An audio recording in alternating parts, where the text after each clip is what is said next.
প্রিয় দর্শক শ্রোতা, আসসালামু আলাইকুম রহমতুল্লাহি ওয়া বারাকাতুহু। আমি সম্মানিত আমাদের হুজ্জাতে করম যারা আল্লাহ ঘরে যাচ্ছেন তাদের দৃষ্টি আকর্ষণ করছি আসলে যে একজন হজকারী এবং উমরাকারী আসলে যাচ্ছেন আল্লাহ ঘরে, এহরাম বেঁধেছেন। আর এহরাম কি দিয়ে বেঁধেছেন? আসলে দুটুকরো সাদা কাপড়, যেটাকে আসলে মাতৃভাষা বলি যে আসলে মুর্দার কাপড়, অর্থাৎ আপনি জীবন্ত মুগ্ধ হয়ে গেলেন। তার মানে হলো যে আমি এমন যখন এই দুটো ফিস কাপড় আমি ফরনে দিলাম, একটি ফোন একটি গায়ে দিলাম, তার মানে হলো কি আমি এহরামের কাপড় পরলাম, এই হলো আমার কাপড়ের কাপড় আসলে। তো এই জন্য একজন মানুষকে আসলে অত্যন্ত যে হয়ে যেতে হবে, মুর্দার মতো হয়ে যেতে হবে, অর্থাৎ কোন রকমের ঝগড়া ফাসাদ গল্প, তারপরে গুজব গীবত হিংসা পরনিন্দা সব কিছু আমার মাথা থেকে ফেলে দিতে হবে যে আমি এখন তো জীবনটা একটা মুদ্রা হয়ে গেলাম, আমি এখানে কাপড় পরেছি, আমি এখন আল্লাহর সান্নিধ্যে চলে যাচ্ছি, আমি এখন যাচ্ছি আল্লাহর সান্নিধ্যে, আল্লাহর নৈকট্য লাভের আশায় আমি রওনা দিয়েছি।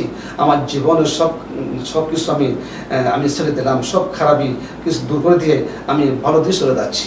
এভাবে একটু চিন্তা করে চললে আসলে আপনার উমরা সই শুদ্ধ হবে ইনশাআল্লাহ, হজ শুদ্ধ হবে, সই হবে, আল্লাহ কবুল করবেন ইনশাআল্লাহ।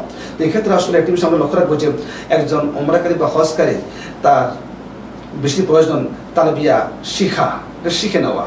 আপনার পার্শ্বস্থ মসজিদ আছে, সম্মানিত খতিব মহোদয় আছেন, সম্মানিত ইমাম সাহেব আছেন সম্মানিত মুয়াজ্জিন মহোদয়, অর্থাৎ তাদের থেকে জেনে নেবেন।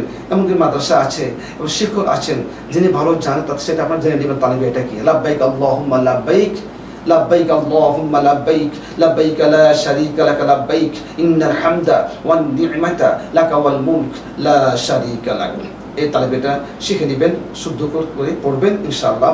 এরপর হচ্ছে যে আসলে যে মুনাজাতটা, দোয়াটা, রব্বানা আতিনা ফিদ দুনিয়া হাসানাতাও ওয়া ফিল আখিরাতি হাসানাতাও ওয়া কিনা আযাবান নার, এটা বেশি বেশি পড়বেন, প্রার্থনা আল্লাহর কাছে প্রার্থনা করবেন। ربنا آتنا في الدنيا حسنة وفي الآخرة حسنة وقنا عذاب النار وادخلنا الجنة مع الأبرار يا عزيز يا غفار يا رب العالمين। এই দোয়াটি মুখস্থ করে ফেলবেন, তাহলে আসলে আপনি প্রতিটি জায়গায় দোয়া করতে সহজ হবে ইনশাআল্লাহ। এরপর আরেকটা দোয়া অতীব জরুরি, সেটা হচ্ছে যে বিসমিল্লাহির রহমানির রহিম ইন্নাস সাফা ওয়াল মারওয়াতা মিন শাআইরিল্লাহ فمن حج البيت أو اعتمر فلا جناح عليه أن يطوف بهما ومن تطوع خيرا فإن الله شاكر عليم। আবার বলছি, إن الصفا والمروة من شعائر الله فمن حج البيت أو اعتمر فلا جناح عليه أن يطوف بهما ومن تطوع خيرا فإن الله شاكر عليم। এই দোয়াটিও শিখে নেবেন, আসলে এগুলো কোনো কঠিন না, মাত্র একটি আয়াত, এটা শিখবেন, এটা শিখে নেবেন। তারপর রব্বানা যালামনা আনফুসানা ওয়া ইল্লাম তাগফির লানা ওয়া তারহামনা লানাকুনান্না মিনাল খাসিরিন।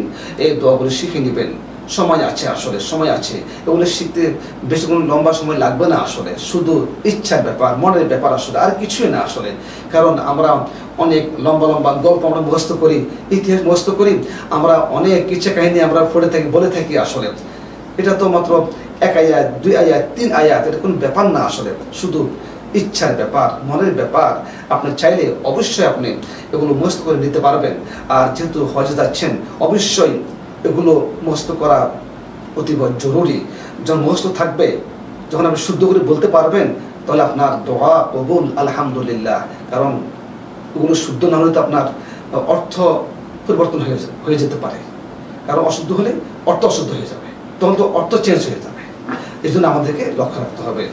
প্রিয় দর্শক শ্রোতা, আল্লাহ আমাদেরকে রহম করুন, আমল করার তৌফিক দান করুন। সকলে বলি আমিন।